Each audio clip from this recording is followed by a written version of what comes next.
Hello folks, we're here today for our second how-to video walkthrough. We're going to discuss some suggested settings for your rating UI. All of these settings can be found in your options menu. Members of AUC can follow through using the text version of this guide in the thread found in our Guides and Links forum. These settings are suggested, and anything we don't touch on in this video we would consider personal preference. There are some settings that we discuss because while they may seem self-explanatory, it might not be immediately apparent how they're advantageous in a rating combat. So the first thing we're going to go over is setting up your character names. Whenever you're in a raid or amongst a lot of people, character names can be often helpful or they can be a hindrance. Sometimes they can get in the way. They can really create a cluster on your screen and prevent you from either clicking on a target or finding what target you're supposed to be looking for. So it can be helpful to remove some names that might be not necessary and to add some names that might be helpful. So to get to your options menu, you're going to click on your system menu, and from there you're going to click on options. You've got, starting from the top, graphics, advanced graphics, audio, and your UI settings, and that's where we're going to start. All the way at the, or close to the top, using the floating information submenu, you'll find the list of character names. So first thing we're going to suggest is making sure your character name is not selected. I believe is off by default. However, there are probably some times when you might turn it on. For example, if you're a captain, in order to see your banner you have to turn it on. But for rating suggestions, we're going to say go ahead and leave that off. Another suggestion is going to be your fellow names. This option can be removed, as well as player names. If there are too many names on your screen, which can cause some problems and potentially even lag if there is too much that it has to post on there. So for a raid, we're going to go ahead and suggest turning off all player names and maybe leaving on fellow names or turning it off. That's going to be a little bit of preference, but it's often you're not going to need it in a raid. Next on the list, item names and NPC names. Would suggest that you turn these on or keep them checked if they are already checked. They can be quite helpful for locating an NPC, especially in instances where you have to escort an NPC. Additionally, in places where you might have to locate an item, the name above the item can assist in finding that item. Especially in an instance where you're heavy in combat and don't have time to search for an item, it is helpful to have that name above the item at times. Some examples where you might need to locate an item on the landscape could be finding the mushrooms in the rift, levers in holocrafting, and anywhere else really where you're going to have to click on an item. It can be helpful to have the item names on. As I mentioned before, for those of you who wish to leave on fellows' names, for example, if you're in a pickup group where you might not be familiar with the other players in the group by sight, it can be helpful to have the name on there. And in order to do that and to reduce the clutter, it would be helpful to take off some of the titles. So for example, you can turn off player titles, player kinship, and then you can see that reduces the name to an easily readable name, so you can pick that out a little bit better.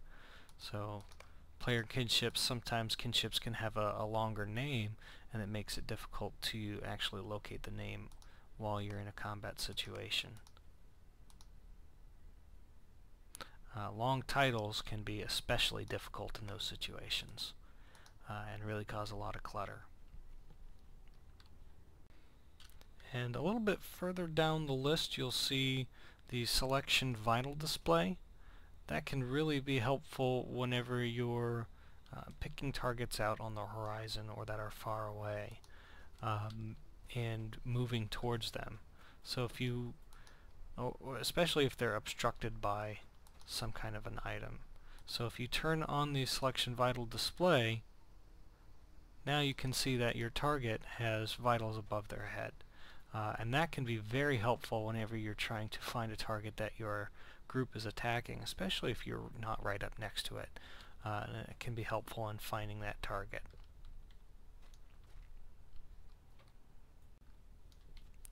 Now, for those of you who may deal with lag, it can be helpful to have some of these combat settings turned off, these special effects settings. Although we don't necessarily recommend that you turn them off unless you're used to how it can affect your gameplay. If you use visual cues for your skills, they can sometimes mislead you to think that your skill did not go off if you turn off all of your visual settings. So don't necessarily recommend turning those off unless you're used to it, but we do recommend the you turn off the dread effects. These can really have an impact on your gameplay in a raid, especially where you're dealing with high dread.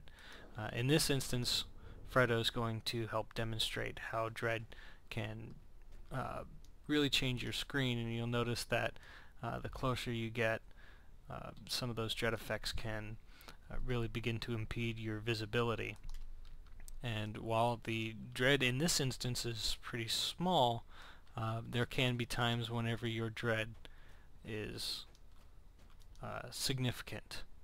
In those cases, you might want to consider turning off this effect so that you don't have to deal with incredible dread causing problems.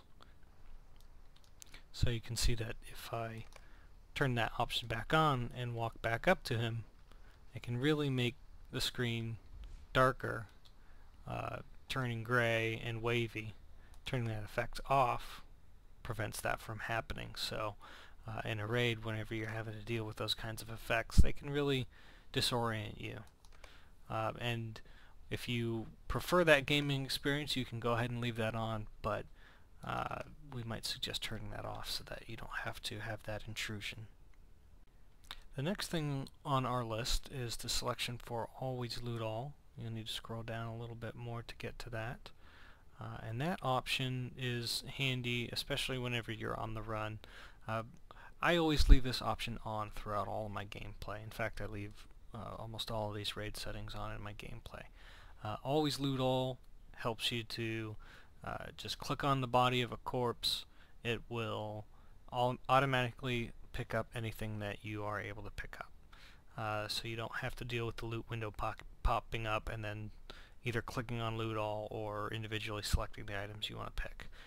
Additionally, this won't affect instances where you're looting a chest and picking up items that are bind on acquire. It will prompt you to select that item and accept binding it to yourself.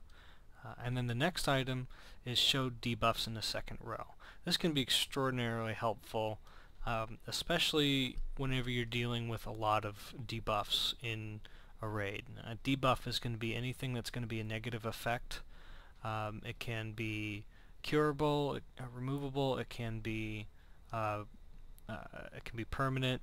So if you look at my vital settings, I've got plenty of items in there. It's hard to tell exactly what's negative, what's positive, what might be happening at any given time in a fight. So as you see, whenever I make that selection, my debuff goes to the second or to this first row here. It makes it a little bit easier to see what's going on there. If you're curing people, it can be very helpful so that you can know when to cure and what to cure. So if you're removing fears or wounds, diseases, etc.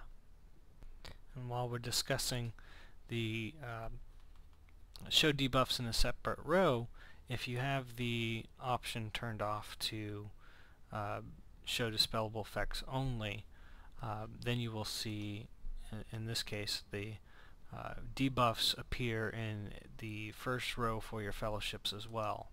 That can be very helpful if you're trying to pick out debuffs in your fellows' vitals.